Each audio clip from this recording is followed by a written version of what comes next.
Bueno, muy buenas tardes a todas y a todos. A la imprenta, esta librería, centro cultural y editorial, jovencísima, tenemos menos de un mes, nacimos el 21 de marzo, el pasado 21 de marzo por el Día de la Poesía, y andamos abriendo brecha cultural en tiempos complicados, no solo para la cultura, sino para todo en general. Queremos ser espacio para el pensamiento, pero también espacio para el juego y espacio para el aire. En estos tiempos como tan tristes y tan grises en los que estamos, que siga habiendo un cierto motor cultural que permita alimentar también la salud de aquí de la cabeza. Y eso como presentación del espacio. Hoy creo que todas las personas que estáis aquí sabéis perfectamente a qué venimos. Es a un momento muy emocionante para las personas que están en el escenario, especialmente para Elena Cabrera, a la que ahora presentaré, pero también para la editorial de la imprenta. Es nuestro primer ensayo, nuestro segundo libro, y el libro que presentamos hoy, del que se va a hablar en un día, no en un día cualquiera, en el 14 de abril, a los 90 años del inicio de la Segunda República. Hemos hecho un gran esfuerzo porque fuera el lanzamiento de este libro hoy, porque tenía todo el sentido del mundo que esta historia fuera contada hoy. Es un libro que nos ha emocionado profundamente a las personas que formamos parte del colectivo La Imprenta, que no solo nos hemos emocionado, sino que nos ha atravesado y nos hemos encontrado en Algunas Lagunas, una historia que sentíamos que había que contar, que había que lanzar. Algunas Lagunas habla de memoria histórica, pero habla de mucho más allá. Coge la memoria histórica, un término que en muchos ámbitos se ha tecnificado en exceso, se ha institucionalizado, parece que es una cosa que se refiere a las instituciones, a la labor del gobierno, a lo que alguien tiene que hacer, y lo convierte la autora en memoria familiar y en memoria personal. Lo acuerpa, le da cuerpo, inerdio y vida a ese término, y hace que al terminar el libro pues te preguntes, no solo te lleve un poco esa indignación por preguntarte cómo puede ser que todavía existan tantas fosas sin saber dónde están, sin tener localizadas tantas personas a sus restos, sino sobre todo la pregunta de ¿dónde está mi abuelo o dónde está mi abuela?, ¿no? Que creemos que es un motor de cambio y transformación. Entonces estamos muy ilusionadas de que se esté dando este evento, de todos los que vienen, porque ya anunciaremos en los próximos días un ciclo en torno al libro sobre memoria y periodismo, memoria y literatura y memoria y activismo. Y hoy, sin más, en este diálogo de presentación entre la autora, Elena Cabrera, periodista, autora de Algunas Lagunas, en breve saldrá también sus diarios del coronavirus con la editorial libros.com, que también va a ser un librazo y también tenéis que comprar y difundir para que sea, como decían en redes, el año de Elena Cabrera, cosa por la que apostamos desde esta editorial. Y yo creo que hoy se siente muy bien acompañada y va a saber transmitir muy bien pues, todo esto de lo que estamos hablando. Y Paco Ferrandiz, antropólogo, me voy a poner aquí que siento como que te tapo, en nuestro gran anfiteatro. Qué raro que un tío de 1,90 m tape los que están en el escenario. Paco Ferrandiz, antropólogo del CSIC, que lleva trabajando años en toda la cuestión de recuperación de restos, de los procesos de fosas comunes y de represaliados del franquismo. Y para las personas de la imprenta, uno de los personajes de Algunas Lagunas. Hoy nos hemos sentido, cuando ha entrado Paco, prácticamente como en una ficción unamuniana, diciendo he conocido a un personaje y esto no me había pasado nunca, ha salido del papel y está con nosotros para hablar con Elena del libro y sobre todo de la realidad que hay detrás del libro. Así que, sin más dilación, os dejo para que lo contéis. Muchísimas gracias. Muchas gracias, Miguel Ángel, por la presentación, la acogida y vuestra decisión y vuestro entusiasmo para publicar Algunas Lagunas. Hoy somos aquí poquitos por las restricciones necesarias que todos conocéis, pero sois gente pues, muy cercana a mí y también estamos haciendo un streaming que me gustaría, Miguel Ángel, que me confirmaras que está tanto en Instagram como en YouTube. En YouTube, Instagram... ¿Solo en YouTube? Sí. Vale. Pues si alguien... alguna persona creo que lo andaba esperando en Instagram, pues si alguien pregunta, pues ya sabéis. Bueno, y entonces sé que, bueno, que todas las personas que no pueden estar hoy aquí conmigo, que sé que eran muchas, sobre todo algunas personas de mi familia, que les hubiera gustado compartir este momento, pues al menos sé que estáis conectadas y que de alguna manera también os está ayudando. También me hace mucha ilusión lo que has comentado hace un momento, ¿no? de cómo parece que los personajes del libro se convierten en personas reales, y también es algo que me provoca mucho nerviosismo, porque este es un ensayo que está en una colección de ensayo, pero es muy personal, porque mezcla autobiografía, una investigación periodística y también una confesión. Entonces, se me hace complicado constreñirlo a la definición de lo que es un ensayo. Está aquí, pero también creo que podría haber estado en una colección de cualquier otra cosa, ¿no? Incluso en algún momento me pareció que era una novela. Y ha sido un libro que me ha costado muchísimo escribir. Empecé a hacerlo en el año 2013 y me rompí en varias ocasiones intentando sacarlo adelante. Y eso mismo está contado en el libro, porque incorpora el proceso de la escritura también como parte de la propia narración. No me gustan las presentaciones muy autobombo. Ahí estoy sufriendo porque hay gente a la puerta. Y no sé. Moja, Álvaro, ¿escucháis algo desde ahí? Así, ¿no? Hombre, yo creo que los sitios que hay libres a esta hora, si no han llegado, pues yo creo que sí. Si no han llegado, mira, pues ya que esperen en la puerta. 2 personas pueden entrar.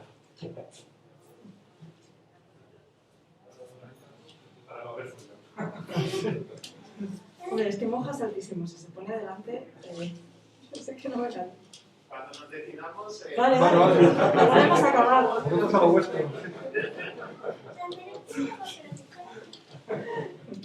Estaba echando la piedra papel y tijera.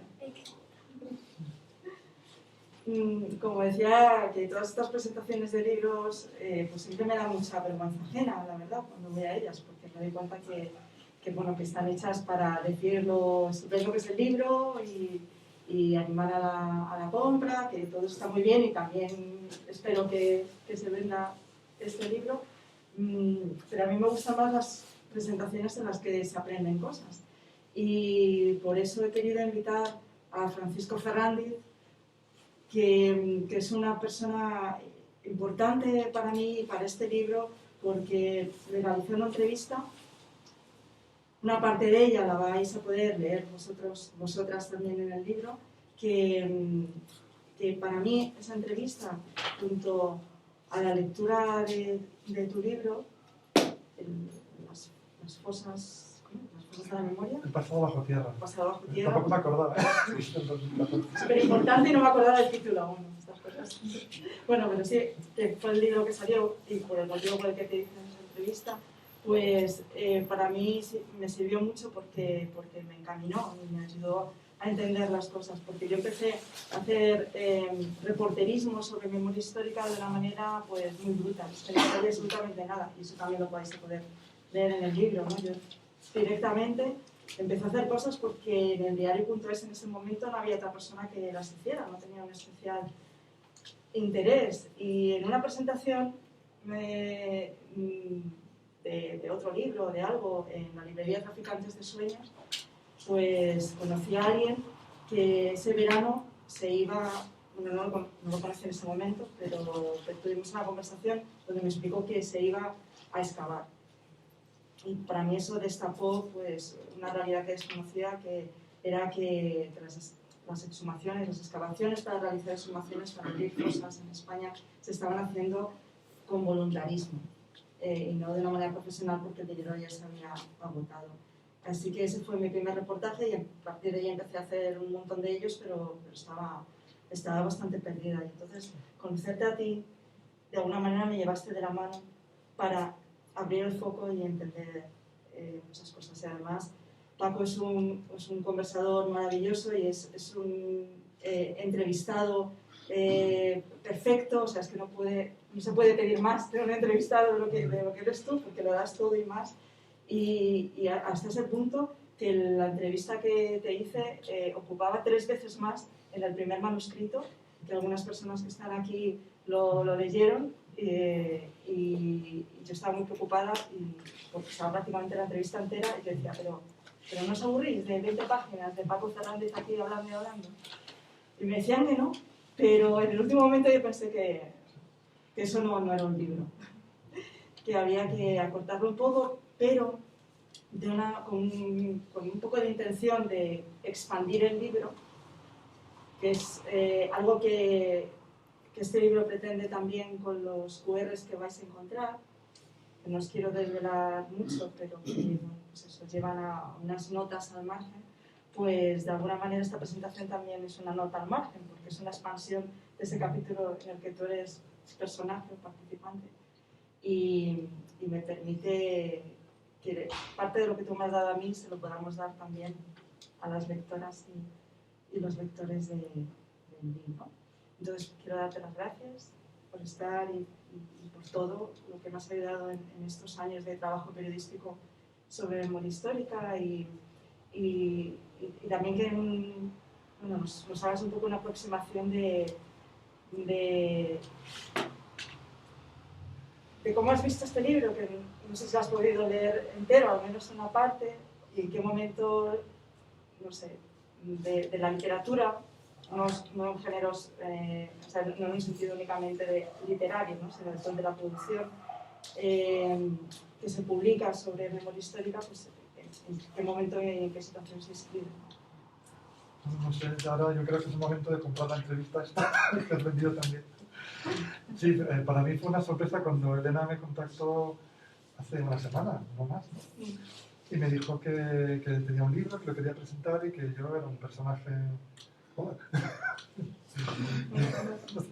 Lo tengo mirando, te oís. Que yo era un personaje en la novela y que si estaba bien lo que había escrito sobre mí, que había un código QR de la entrevista. Y claro, mi sorpresa fue mayúscula porque yo me vengo a enterar en ese momento, ¿no?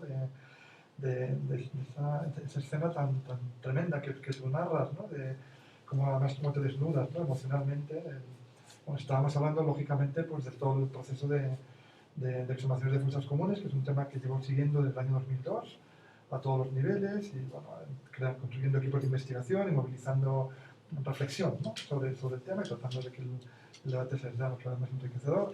Pero bueno, Elena, pues yo soy muy rollero, pero ella es muy buena entrevistadora también, entonces sabía cómo tirarme de lengua, pero de repente desapareció del despacho, tenía que ir al baño y tardó muchísimo en volver. Y, claro, no sé, no sabía muy bien qué hacer, ¿no? Pero volviste, o sea, no, que disimulaste muy bien, ¿no?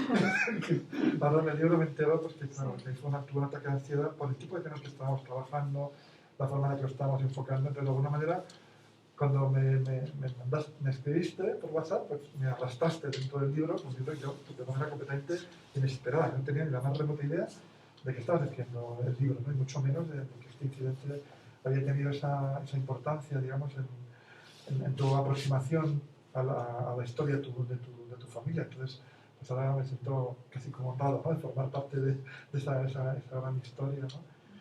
Estábamos hablando, Elena y yo ayer, de cómo plantear el debate, ¿no? Porque la memoria histórica es un tema tan absolutamente inmenso, ¿no? Y que ha estado tan presente en los últimos años en el debate público de una manera, pues a veces demasiado, pues un poco desagradable, diría, ¿no? Yo a veces tengo la sensación de una oportunidad perdida, ¿no? De un debate que es muy importante para el país, pero que ha habido mucho ruido, mucho mar de fondo, no sé, mucho barullo, ¿no? Y ahora con las redes sociales desde el 2005, pues el barullo ya se eleva a la enésima potencia, ¿no? Entonces el debate sosegado, el debate tranquilo, ¿no? El debate, pues, matizado, ¿no? Sobre lo que está pasando, es muy difícil de sostener ahora mismo en este país, ¿no? Y entonces ahí es donde me encuentro con este libro tan espectacular, ¿no? En el cual, por un lado, están todas las convulsiones que están reflejadas en tu cuerpo, ¿no? Del movimiento memorialista, pero al mismo tiempo una enorme profundidad en la historia que estás contando y también, pues, en los aspectos literarios. Yo siempre te había tenido por muy buena escritora, muy buena periodista. Siempre tus artículos me parecen muy bien escritos, no todo el mundo tiene pluma. Pero verlo en una novela, novelado de esta manera, me pareció impresionante, ¿no? Entonces, ¿dónde lo ubicaría yo? Podemos, si quieres, hablar de ello, porque como tú has dicho, tu novela es muchas cosas, es un objeto poliédrico que para distintas personas puede tener distintas lecturas, ¿no? Dependiendo... O sea, yo he empezado por la que a mí me chocó, que fue ese incidente, digamos, esa interacción que tuvimos y yo de la que no fui consciente, ¿no? En el CSIC, ¿no? Y en ese edificio tan enorme de Albazán. Me llamó mucho la atención cómo me describías, ¿no? Yo estaba pensando, cejas no sé cuánto, la calva, claro, lógico, eso sí, no había problema, ¿no? Pero ahí, de repente, nunca me habían descrito, digamos, físicamente, ¿no? Entonces, eso para mí también, te lo devuelvo, ¿no? Que fue un shock, ¿no? Entonces, yo creo que lo que tiene el libro son como muchas capas, muchos registros, y eso es lo que es interesante, ¿no? Estábamos hablando, Elena y yo, de cómo el proceso memorialista ha sido muy duro, ha sido muy duro porque además ha habido una posición en el tema político, se han dicho muchas barbaridades sobre las cosas que estaban pasando y muchas veces la tensión que había era una tensión sobrevenida, que yo entiendo, tú has estado en un montón de exhumaciones, en las exhumaciones no hay esa tensión, hay otra, hay mucha emoción, pero el griterío del Parlamento no está digamos que eso ha sido la clase política y ha sido incluso te diría también que los medios de comunicación, ¿no? Los que han inyectado falsa tensión sobre un proceso que podía pues, haber sido, no sé, mucho más constructivo, mucho más creativo, ¿no? Entonces, es ahí donde yo creo que piezas como la tuya, o sea, para mí lo más importante es introducir matices, es decir, no cerrar discursos, no envolvernos en banderas, ni cerrarnos en pancartas, ¿no? en eslóganes de pancartas, sino ser capaces de ver las distintas capas de complejidad que tiene este proceso, que algunas son muy interesantes y otras son bastante desasosegantes, ¿no? Pues no deja de ser quiero decir que tiene muchas contradicciones todo el proceso, ¿no? Entonces, a mí me parece o sea, para pasarte ya la palabra, ¿no? Para que tú también nos cuentes algo del impacto familiar, ¿no? Que a mí sí que me interesaría ver qué recorrido puede tener esto interior de tu familia, ¿no? Me parece que tu libro aporta frescura en un momento de mucha crispación, ¿no? Entonces, yo por eso me parece un regalo caído del cielo, ¿no? Es algo frescura dentro de que es un tema doloroso, es un tema tremendo, es un tema que a ti físicamente, corporalmente te ha afectado hasta el límite de, tú lo dices, no estoy tolerando nada, ¿no? De tener que tomar ansiolíticos, ¿no? Pues hasta ese punto te ha afectado, pero al mismo tiempo has sido capaz de convertirlo en una fuente de mucha inspiración, ¿no? y darle una textura tremenda, ¿no? Y entonces Miguel Ángel estaba hablando antes de los cruces que hay dentro de la memoria entre lo personal, lo político, lo macroestructural, la vivencia cotidiana, y a mí sí que me gustaría que tú dijeras ahí donde te posicionas, ¿no? Porque realmente es una búsqueda hacia el interior también, ¿no? Pero que afecta a las personas que están en tu entorno, ¿no? Entonces, hemos visto en los últimos años algunos productos que sí que tienen semejanzas, ¿no? Ninguno tiene la combinación que tu libro, que es lo que yo creo que aporta de novedoso, ¿no? No hay un libro igual a este, hay otros que tienen registros semejantes o combinaciones que pueden compararse de alguna manera, ¿no? Pero sí que me gustaría que contaras más la parte interna tuya, ¿no?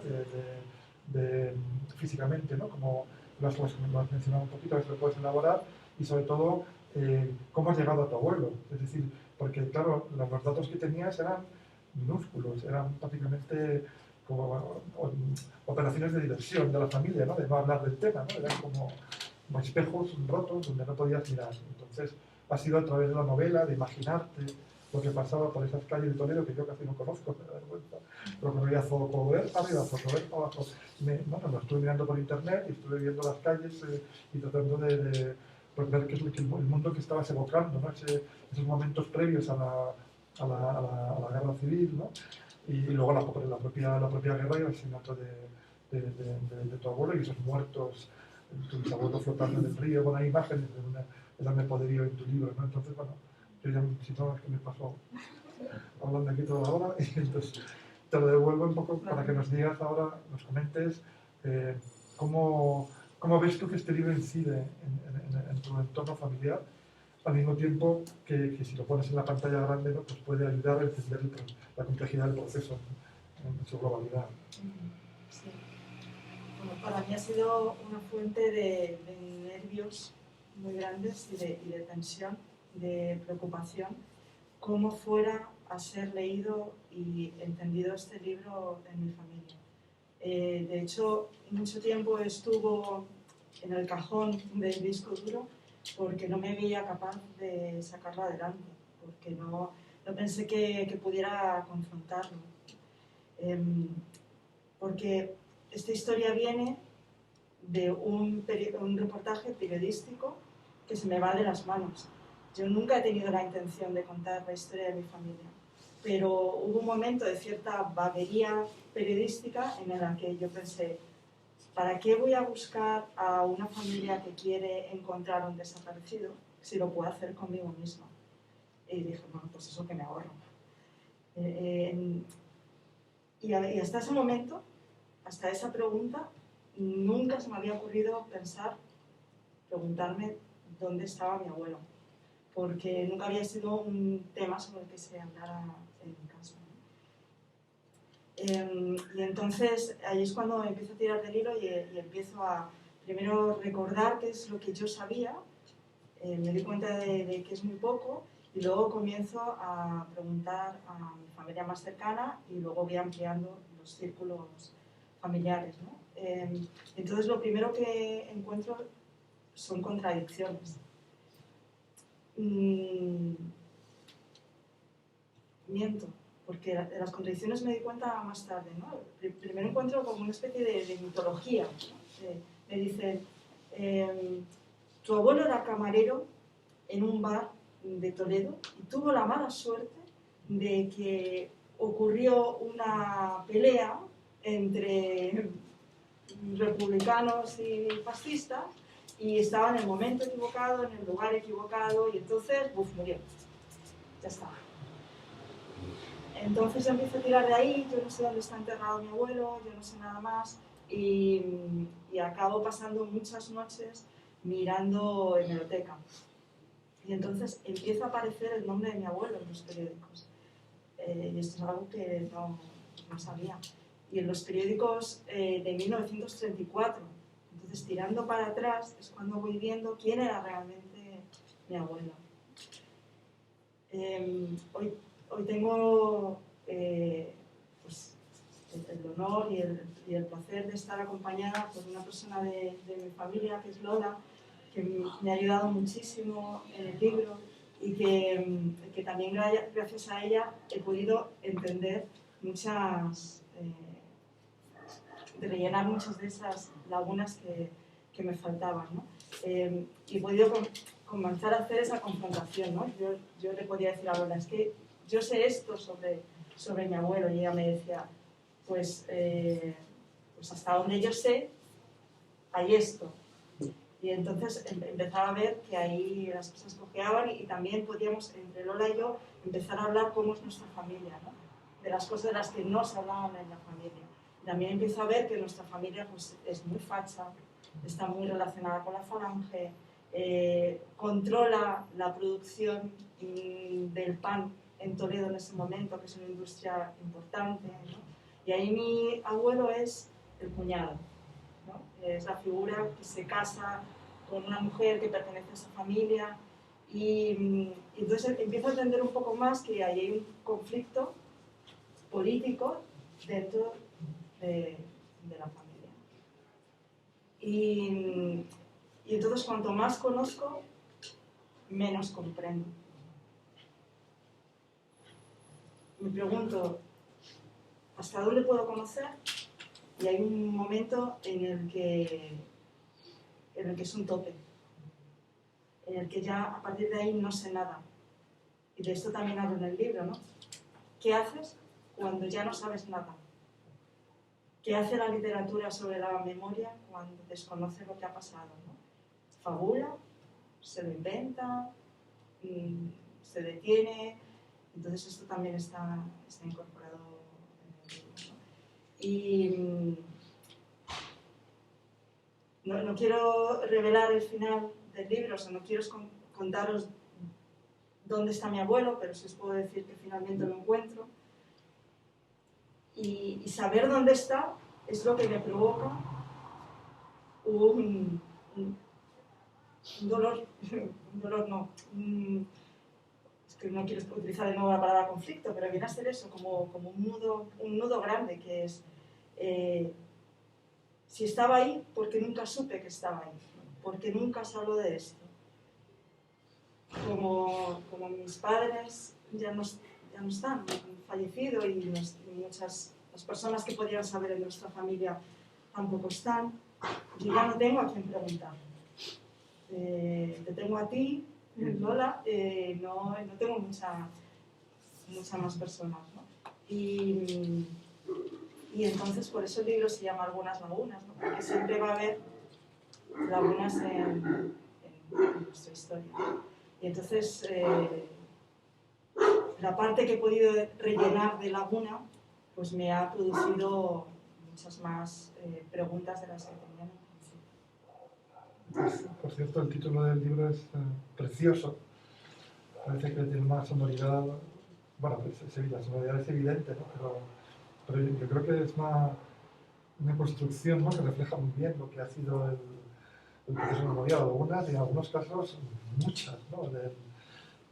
No sé, yo a veces estaba pensando, cuando me decías antes de cómo se ubicaría tu libro dentro de todo esto, cuáles son los registros, ¿no? los tipos de relatos que se han ido generando en los últimos 20 años. Hablo solamente desde el Bierzo hasta ahora, que es un recorrido tremendo, ¿no? Y entonces, también Miguel Ángel ha hecho referencia a ello.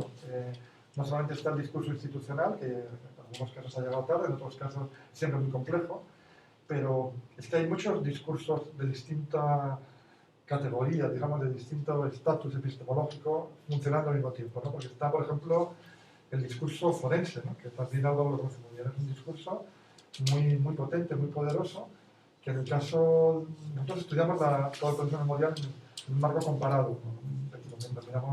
Lo comparamos con Argentina, con Chile, con Bosnia, con Yugoslavia, con muchos lugares del mundo, ¿no? Y nos damos cuenta de que aquí, especialmente, el discurso de los forenses, digamos que la exhumación ha sido como el centro del movimiento memorialista, ¿no? Pero llega un momento en que ya quizá ha dejado de serlo, ¿no? En el sentido de que, bueno, hay muchos lugares, por ejemplo en Euskadi ya no quedan fosas por abrir, ¿no? En Navarra quedan muy poquitas, en las Islas Baleares ya empezamos a pensar que hay lugares del Estado donde dentro de poco habrá que ir hacia otros lados, ¿no? Habrá que moverse hacia otros aspectos, porque los focos, digamos, el escenario se lo ha llevado la fosa común, ¿no? Y es precisamente la fosa común, y eso es muy bueno porque, digamos, que despierta conciencia, ¿no? Esos cráneos acribillados transmiten muchísimo de una manera muy directa, pero al mismo tiempo colonizan un proceso que tiene mucha más complejidad, mucha más densidad. En tu caso no estamos hablando de huesos, pero lo que ha predominado es el hueso. En tu libro no hay un hueso, no hay uno, ninguno, ¿no? O sea, lo haces todo a través de literatura, de imágenes, de metáforas, de vivencias, otro registro completamente distinto, ¿no? Eso me parece vital porque el discurso forense, hay una cosa que es un poco hasta divertida, ¿no?, que le llaman los estudiosos el efecto CSI, ¿no?, que es el impacto que tiene este tipo de series como Bones, CSI, etc. Y como todos tenemos una conciencia como protoforense o forense folk, no sé cómo llamarla, ¿no?, en el cual yo, bueno, cuento una anécdota simplemente muy pequeñita, ¿no? Una vez estábamos en una exhumación en La Pedraja, en Burgos, un sitio impresionante donde aparecieron 46 cerebros saponificados, bueno, algo increíble, ¿no? Y yo nunca estoy dentro de la fosa. Yo como antropólogo pues estoy hablando con las familias, buscamos precisamente ese tipo de historias que nos lleven a sus casas, que abran los fondos de baúl, que nos traigan fotos, certificados, que nos relaten historias. O sea, eso es un poco, digamos, lo que yo me enfoco más, ¿no? Y apareció un señor anciano que caminando, pero fíjate, en la sierra del norte de Burgos, caminando y tal, y cuando vio la exhumación, que había más de 100 personas, estaba puesto con unas cintas, ¿no? Me acercó y me dijo, ¿habéis asegurado el perímetro? Entonces, cuando dije, si un señor de 80, 90 años, de un pueblo del norte de Burgos, es capaz de articular o de pensar la dignificación en términos forenses, pero bueno, un término forense, ¿no? Que es asegurar el perímetro, ¿no? Que es cuando llega policía, ¿no? Asegurar el perímetro, no sé qué, A mí, yo me di cuenta de que es real, ¿no? De que he seguido pensaba que esos estudios culturales, ¿no? Sobre el impacto de la ciencia forense en cómo construimos el cuerpo, cómo construimos el pasado, cómo nos construimos a nosotros mismos, entonces ese ha sido, yo creo, que el relato, uno de los relatos dominantes, ¿no? Del proceso memorialista hasta la actualidad. Otro es el jurídico, ¿no? Que también, pues que si Garzón, que si por arriba, que si por abajo, que si derechos humanos, que si derecho internacional, que si prescripciones, no prescripciones. Es otro lenguaje que se ha importado, que lo hemos descargado, ¿no? Casi como downloading, ¿no? Desde la internet, y se utiliza para reelaborar la memoria, ¿no? Entonces es muy interesante. Lo otro pues puede ser el periodístico también, ¿no? La forma en la cual el periodismo se acerca, ¿no? O busca noticias o genera titulares a raíz de todo esto, ¿no? Yo le llamo las vidas de ultratumba de los cuerpos, ¿no? Pues la vida social, le llamo la vida asociativa, la vida judicial, la vida forense, la vida científica, ¿no? de los cuerpos, ¿no? Y yo creo que hemos llegado a un punto por lo menos en el que yo, después de tantos años, tengo ciertas saturaciones, ¿no? Es decir, hay algunos discursos que para mí ya están demasiado sobredimensionados, ¿no? Y es precisamente ahí donde me encuentro que el discurso literario, el discurso artístico, ofrece una libertad que necesitamos ahora mismo para repensar todo el proceso, ¿no? Porque si no, el peso de estos discursos tan potentes, ¿no? Como puede ser el discurso de un forense, ¿no? Que te describe la causa de muerte, hueso por hueso, impacto, trayectoria de disparo, eso es muy poderoso. Y luego cuando la gente va a las exhumaciones, lo que ve es una escenografía forense, se conecta con sus familiares a través de una serie de dibujitos,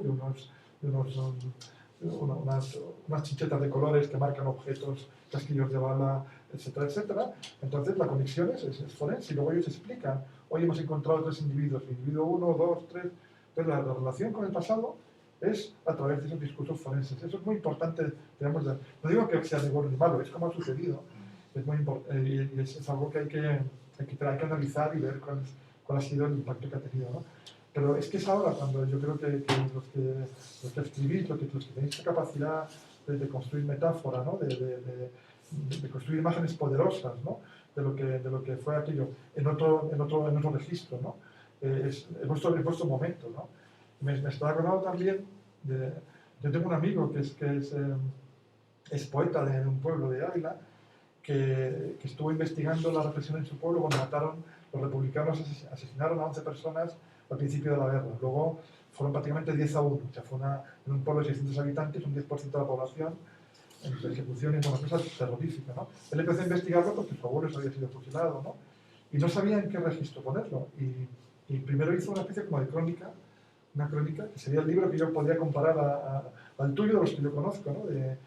Hizo una crónica histórica y no le sabía, porque claro, es que es poeta, o sea, es una persona que trabaja con la naturaleza, con el aire, con los ríos, con las setas, con los árboles, entonces, y lo que hizo al final fue hacer un libro en prosa poética donde enmascaraba algunos de los personajes, pero contaba toda la historia del pueblo, ¿no? Y la historia es muy bonita también, porque yo creo que ese es el recorrido que tiene que tener tu libro, ¿no? De impacto. En el pueblo, que tiene 600 habitantes ahora, ha vendido 2.000 ejemplares. En su pueblo, o sea, que la gente ha comprado para los emigrantes de no sé qué, y la gente le cambia el libro con una sandía, lo vende en el pueblo y tal. Pero te lo digo para reafirmar el poder que tiene la literatura, ¿no?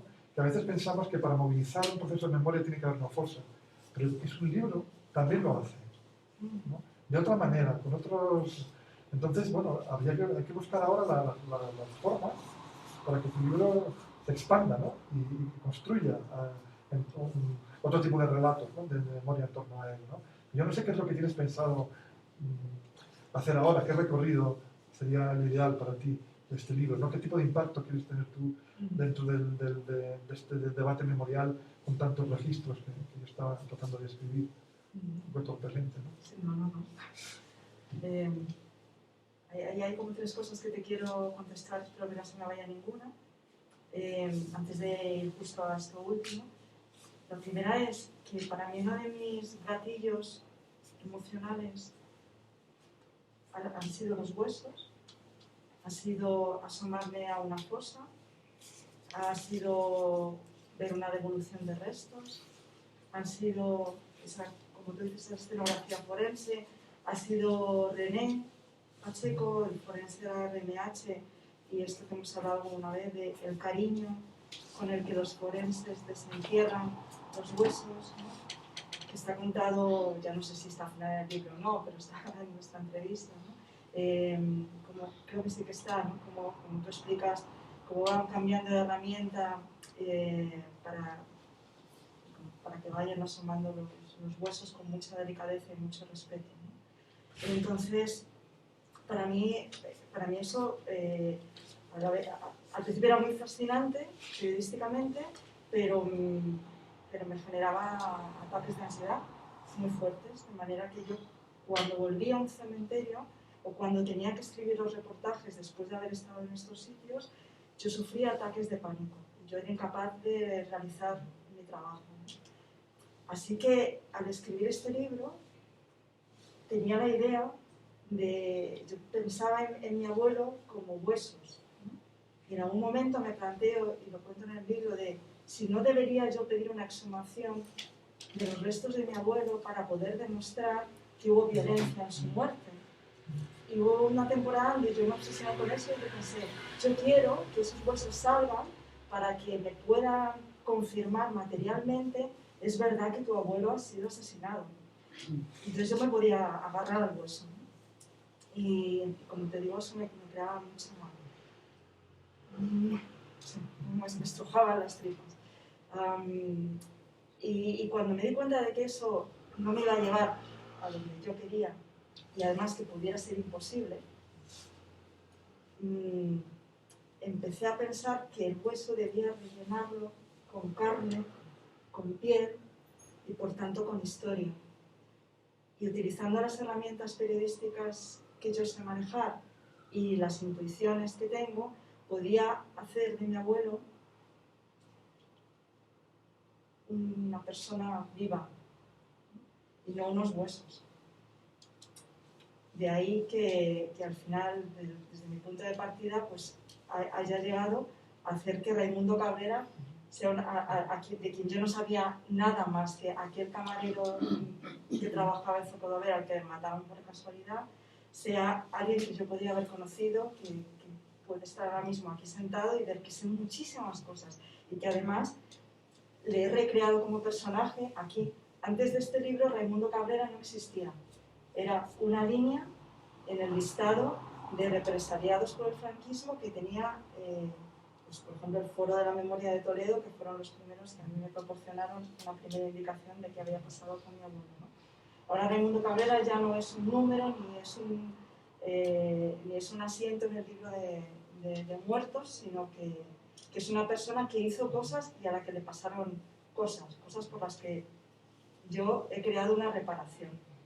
Entonces lo que yo pretendo es que, dado que ahora que tengo mi libro en las manos estoy segura de que esto es una herramienta de reparación, todas aquellas personas que lo lean, como había escrito hoy Luis de la Cruz en el diario.es, un artículo muy bonito, todos tenemos Raimundos Cabreras, muchos tenemos Raimundos Cabreras en nuestras familias, entiendan que contar la historia, llevarlos del hueso a la carne, hacerlo público y que no siga quedando en el silencio del no contado, de las lagunas nunca rellenas de la familia, es lo que completa la pieza de un puzzle gigantesco de los miles de asesinados, de represaliados, de desaparecidos, de derrotados en España. Y yo creo que lo hace funcionar en ese sentido, ¿no? Como los grupos de punk. En verdad, yo creo que es esto. Esto es muy fácil de hacer. Bueno, a mí me ha costado mucho, pero porque he tenido un proceso personal difícil, pero yo creo que esto es fácil de hacer, que lo que tienes que hacer es preguntar. En lugar de dejar de hablar, empezar a preguntar. Aunque los mayores hayan muerto, pero siempre queda algo, y siempre hay fuentes. Y cada pequeña historia que nos podía parecer que no era importante, lo que he averiguado es que es importantísimo, importantísimo. Y a mí, como nieta y como periodista, ya no me interesan estas historias de la ley de memoria democrática. Que, bueno, que me pueden interesar, pero que ya no me interesan en el sentido en que me interesaban antes. Ahora lo que me interesa es que haya 250.000 libros como este, que no van a sobrar. Que yo pensé en un momento que sí que sobraba y por eso estuvo en un cajón 7 años este libro. Porque dije, bueno, total, ¿para qué? Mi abuelo, ¿qué? ¿No? Todo el mundo tiene abuelos. No, pues no. 250.000 libros como este nos van a restituir todo lo que nos han quitado.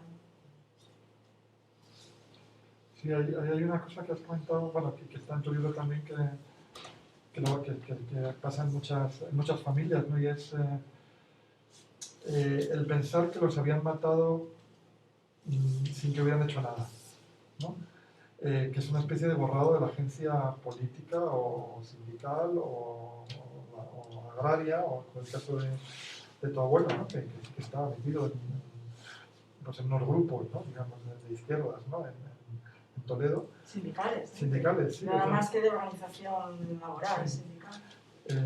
Pero sí que es algo que es llamativo, ¿no? Porque te habla también de la dureza de la represión y de cómo el relato, cuando hablamos de políticas de memoria ahora, que tú lo has mencionado, pues tenemos que rebobinar para atrás y ver cuáles son las políticas de memoria del franquismo, que fueron brutales.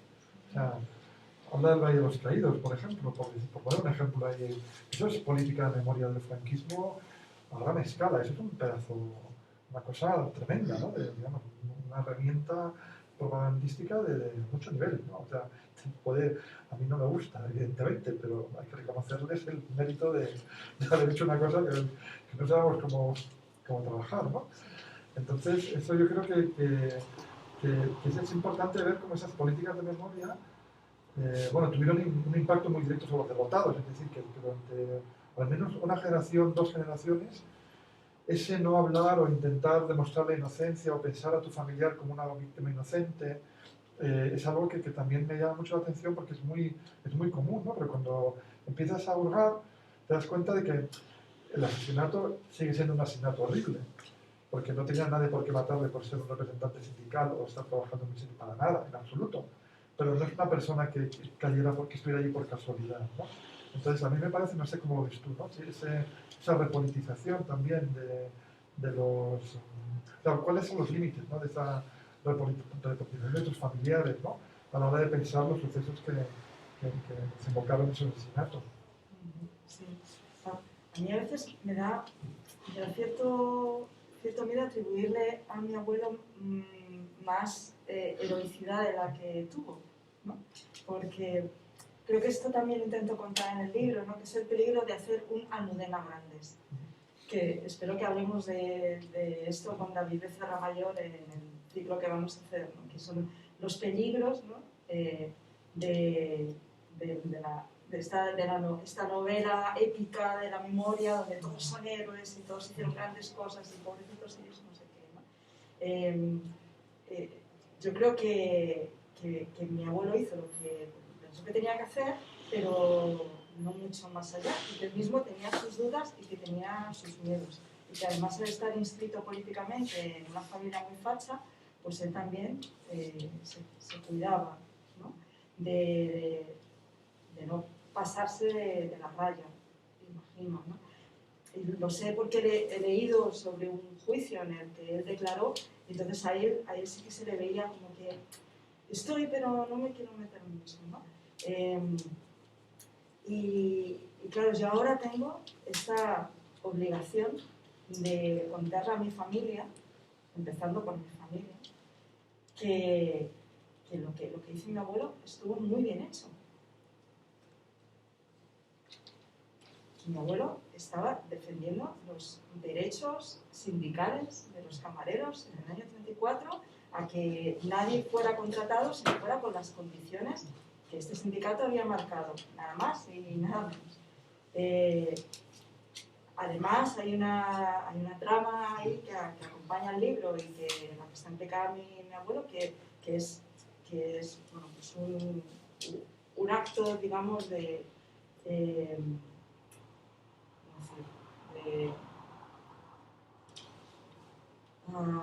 es un asesinato también, que no está del todo probado, aunque el juicio un momento se probó, aunque hubo investigaciones y hay un libro no publicado de Luis Béjar que mantiene una versión diferente, y es que mi abuelo y sus compañeros no estuvieron implicados en el asesinato o no fueron los responsables del asesinato del dueño de un bar, no en el que trabajaba mi abuelo, pero el bar de al lado, pero que incluso con su implicación o su responsabilidad mayor o menor en la muerte de un hombre, creo que lo que hizo estaba dentro de la legalidad y que ahora es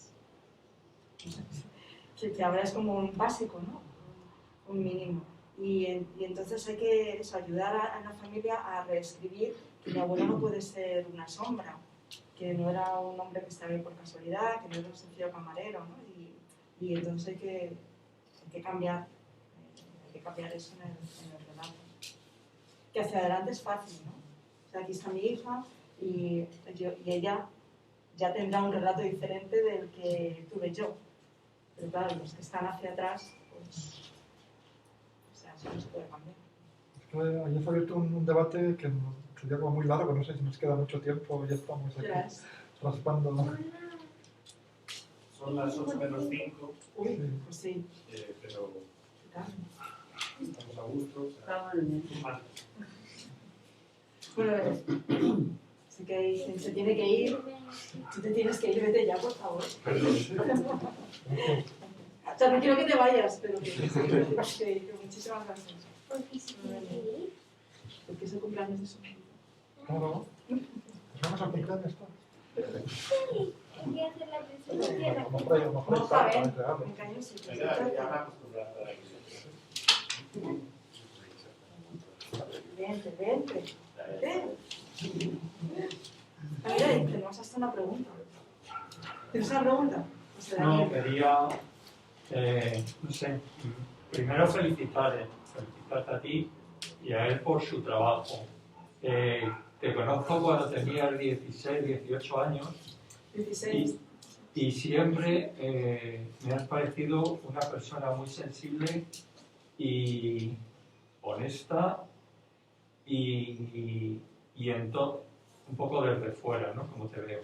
Pero a su vez con la fuerza importante para llegar a donde quieres. Entonces, no sé, he recordado un poco todo lo que significó o todo lo que he leído sobre el genocidio franquista, y es que, y oyendo por ejemplo a mis padres que tienen 90 y tantos, 95 años, el miedo era algo, o sea, ese genocidio franquista eliminó a una parte de la población, en los que supervivieron o en los vencedores. Es evidente que tienen que totalmente masacrar toda la memoria de todos los demás. Y luego, aunque no he leído tu libro, pero me ha venido a la memoria un libro de Antonio Brever sobre el último maquis, Juanín y Bedoya, en Santander, en el cual esta persona investiga sobre este último maquis, que a su vez había salido otro libro que era La mujer del maquis, que tuvo bastante, recreando un poco. Y lo que un poco como sitúa a Juanín, como investiga, incluso habla con la Guardia Civil, incluso con los que han asesinado, con los que han infiltrado para asesinar a Juanín y a Bedoya, y un poco lo complicado que después, me parece que este libro debe ser de hace 10 años o así, más o menos, lo complicado que es llegar a conocer una de las verdades, porque verdades siempre hay muchas, depende de cómo lo mires, del análisis, de quién te lo cuenta, la verdad nunca llega. Y me ha recordado bastante como, evidentemente, a él probablemente internamente al que escribió Antonio Brever no le produjo lo que a ti, es decir, que es lógico, o sea, yo lo veo hasta cierto punto lógico, cómo enfrentarse a no a un fantasma, sino a una persona que es parte de tu familia y que a su vez tienes que luchar contra el relato de la familia que siempre, pues bueno, probablemente le haya despreciado por no ser de su clase social o por tener una ideología determinada. Y no sé, te felicito totalmente por como haber llegado a quizá donde tú querías, que yo creo que a lo largo de tu vida sí que has luchado, vamos a decir, con la espada para llegar a la cantidad de cosas que has hecho en esta vida, ¿no? Nada más. Muchas gracias. ¿Sabes qué? Otro de los problemas que yo tenía con este libro es mi formación periodística. Me costaba muchísimo escribir más allá del periodismo, de las reglas del periodismo. O sea, yo decía, aquí hay cosas que tengo que contar que como periodista no las puedo hacer, no las puedo firmar ni afirmar.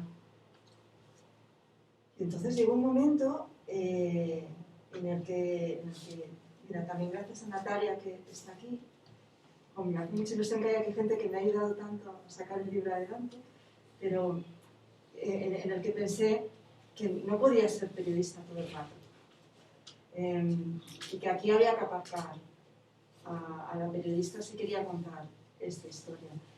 Y que los libros de memoria no son libros de historia, ni son reportajes periodísticos. Yo llamo a este libro, algo que a Miguel Ángel le gusta mucho, ¿no? Que es un reportaje desbordado, porque empezó como reportaje y ahora es otra cosa, ¿no? Es como si se hubieran abierto las compuertas de una presa y entonces la laguna esta pues se arrasa el agua, ¿no? Y es un agua que no se contiene con los límites de las herramientas periodísticas, ¿no? Y a mí me gustan muchísimo los libros de memorias personales, ¿no? Y he leído unos cuantos. Me encanta que a veces aparecen, como esta historia de Abenójar que está contada en el libro, de cómo pues una persona súper relevante, muy importante en ese pueblo había escrito, ya en el exilio, un libro de memorias que nunca había sido publicado, pero en el pueblo todo el mundo lo tenía porque se habían hecho fotocopias del manuscrito. Y ese libro era, la historia de Abenójar estaba ahí, ¿no? Que tiene esta cita de Abenójar es un redondel, tal, ¿no? Tiene como 3 o 4 páginas describiendo el pueblo, pero luego describe hechos que no son conocidos, que tienen que ver con cómo hubo una revolución socialista en 1934 en un pequeño pueblo de Ciudad Real, ajena a la, o sea, contemporánea a la de Asturias, pero a su hora, ¿no? Y ahí como toman el ayuntamiento y proclaman una república, tal, casi como la historia de, al hablar del maquis de Reguilón, ¿no? También el último guerrillero. Me hace gracia porque siempre hay el último maquis, el último guerrillero, hay como muchos últimos. El último sobreviviente, ¿eh? Sí, ahí está. Y entonces esos libros que cuentan, no cuentan la verdad, pero cuentan mi verdad, ¿no? Su verdad, tu verdad. Cuentan tus recuerdos, pues como periodista no puedo decir que son las fuentes objetivas, como historiadora que no soy, pues muchísimo menos, me imagino que para los historiadores no, pero que se coge de otra manera, ¿no? Se coge, imagino que antropológicamente sí se recoge de una forma más, no sé, más útil, ¿no? Para mí es oro. Claro, pero es que son registros distintos, que además coexisten. Tú no estás compitiendo con un historiador ni con un forense o con tu libro, porque son formas de aproximación pasada que conviven y que tienen vasos comunicantes entre ellas y que entre todas construyen, ¿no? La historiografía, por ejemplo, la gente que trabajamos memoria social, pues tenemos una tensión muy grande con los historiadores, porque los historiadores son datos, no sé qué. Y por ejemplo, yo a veces me ha ocurrido que algunos historiadores me han dicho, es que eso de las fosas y lo de los fusilados, yo tengo 7.000 nombres de mi provincia en mi libro. Entonces, ¿para qué van a abrir fosas si ya sabemos lo que pasó? Y mi pregunta, bueno, yo les digo básicamente, es que mi trabajo empieza donde el tuyo acaba. Si tú te quedas con la lista de tu libro, que está en una biblioteca que no va a ver nadie en su vida, a mí lo que me interesa es el proceso social que la exhumación pone en marcha, donde los familiares se enteran de todo esto y las formas en las que los cuales lo hacen, ¿no? Entonces, yo no creo que haya ningún discurso que sea superior a los demás, ¿no? Sino que lo que tenemos que hacer es pues, ser más poliédricos, ¿no? Como decía anteriormente, tener más tipos de registros, abrirnos, ser más libres, ¿no? Inventar nuevas formas de construir la memoria y no quedarnos anclados. Eso es algo que sí que también hemos comentado en una ocasión, que es verdad que tu libro para mí es como un paradigma de lo que le ha pasado al movimiento memorialista, ¿no? En algún sentido, ¿no? Que es gente, muchos de los activistas que han estado 15, 20 años, 10 años metidos en estos temas, salen con un montón de heridas. Y yo mismo a veces, pues, joder, estamos todo el día leyendo sobre genocidios, masacres, cosas comunes, viendo películas, documentales, hablando con gente sobre estos temas y es... O sea, yo no llego al punto ansiolítico, pero ahí, ¿no? Quiero decir que tiene un efecto personal muy, muy fuerte, ¿no? Y yo creo que a veces lo que nos pasa es que nos quedamos anclados, llegamos a un discurso que nos resulta cómodo, llegamos a una zona de confort. Yo creo que el memorialismo quizá ha llegado a una zona de confort que tenemos que refrescar, ¿no? La zona de confort en el sentido de que a veces se escuchan mucho el mismo tipo de relatos sobre el pasado. Y tú, por ejemplo, el heroico que tú has hablado antes de algunos de los grandes, pues, podemos considerar que son héroes, ¿no? Pero es al mismo tiempo oculta otros aspectos más cotidianos, como puede ser el de tu abuelo, que no es un héroe, es una persona normal y corriente que se enfrenta a su historia, ¿no? Que se enfrenta a su época, ¿no? Pero no por eso hay que hacerle una estatua, ni porque lo hayan matado es mejor y más valiente. O sea, eso es lo que te quiero decir, que a veces esas retóricas heroicas también, por un lado, que no te digo que no haya que hacerlas y que está muy bien, ¿no? Pero que no pueden dominar, no pueden ser las únicas, ¿no? Tiene que haber distintos tipos de registros si queremos no quedarnos anclados, ¿no? En una zona de confort que a la postre puede tener un punto de empobrecedor, ¿no? Entonces yo creo que tu libro de alguna manera pues, ya lo he comentado antes, como una brisa de aire fresco que llega. Hay otras muchas cosas pasando muy interesantes también en el movimiento memorialista, o sea que es parte de un conjunto de sucesos y de objetos, ¿no? de materialidades, ¿no? y de metáforas que vienen a enriquecer un debate que, como ya he comentado antes, me parece que lamentablemente ha sido más pobre de lo que podría haber sido, quizá por la presión que ha habido política sobre todo el tema, ¿no? Pero yo por eso quería agradecerte el que hayas tenido el valor de escribir el libro y luego de contar tu historia, porque hubiera sido muy fácil para ti borrarte el libro, ¿no? Es decir, bueno, vamos a hablar de mi abuelo, y entonces empiezas en Toledo, del 30 y tantos, y su noviazgo y tal, y entonces, bueno, no, papá, y Elena no está, ¿no? Pero la reflexividad que tú le inyectas al libro en todo punto, ¿no? Y la vas recuperando y la dejas, o sea, como vas entrando y saliendo del libro, pero tu voz autorial está por todos lados, ¿no? Pero, digamos, la reflexión sobre ti mismo y tu proceso, me parece que es muy importante porque refleja el de otras muchas personas. Y luego estaba el otro peligro, ¿no? Que puede ser hacer una Almudena Grandes o hacer un Javier Cercas, Sí. que me daba todavía mucho más miedo, ¿no? Porque mi libro se parecía mucho también a uno de sus libros, al menos la intención. Y a mí me aterra, porque creo que está haciendo, que ha hecho mucho mal, vamos, así un poco a las bravas y sin explicar mucho, ¿no? Lo de la equidistancia, ¿no? Como podría haber sido esto, como podría haber sido esto otro, ¿no? Tienen ellos unos tanta culpa como tienen los otros, ¿no? Y entonces al final, con más peripecias literarias, más bien escritas, pues parece que con esto ya está todo explicado. Y pues no sé si alguien nos quiere comentar algo o preguntar algo. Pues tener a Fernández aquí es un lujo, ¿eh? Sobre todo últimamente, así que... alguien quiere aprovechar. Y si no, pues yo creo que ya estaríamos. Ah, mira, Leonor tiene una pregunta. Quiero que me sigas. Oh, yo creo que le quiero venir, Yo también. ¿Lo puedes filmar? Bueno, primero tomamos y luego yo, ¿vale? Así los dos. Claro que sí, Leonor. Qué bien, bueno, también me hace mucha ilusión que estéis aquí, mi familia. Y vamos a seguir hablando del libro.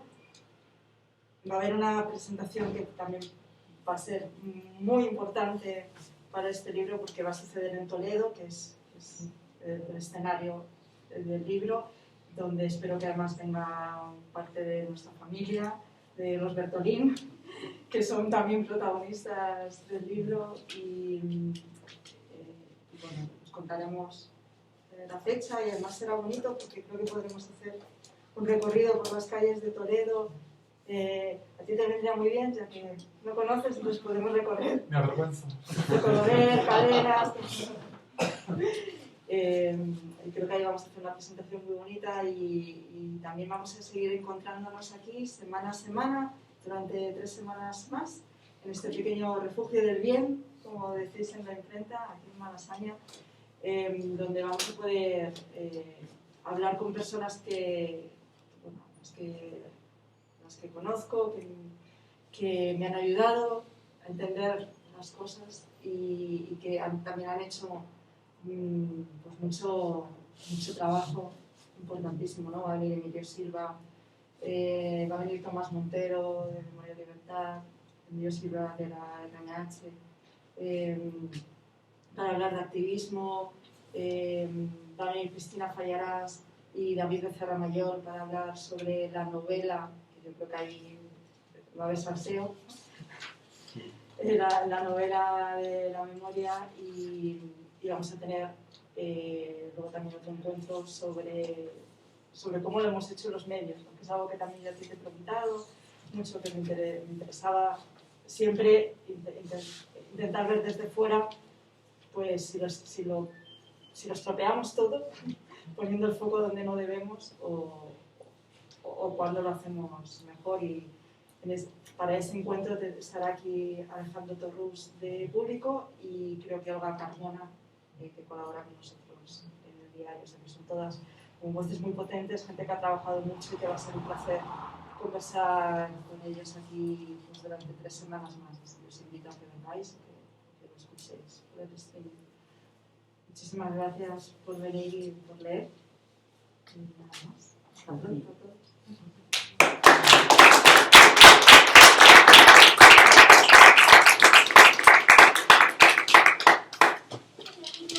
Ya te lo puedo. ¿Llevas algún agua? ¿Tú primero? Ya estamos.